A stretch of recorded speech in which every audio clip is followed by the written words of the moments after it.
Ekiadodo agbona, oswokeli o tamagbona ri owa. Lamagbon ri owa, se na onuga me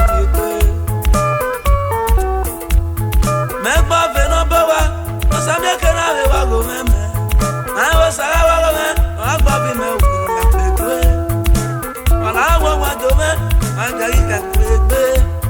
Wala wa me, anga yi gbo pegbe.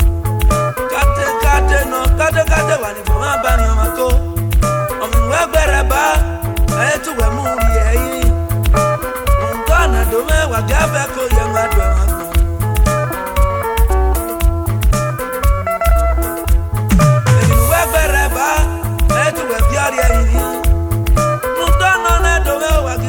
go yama do ma.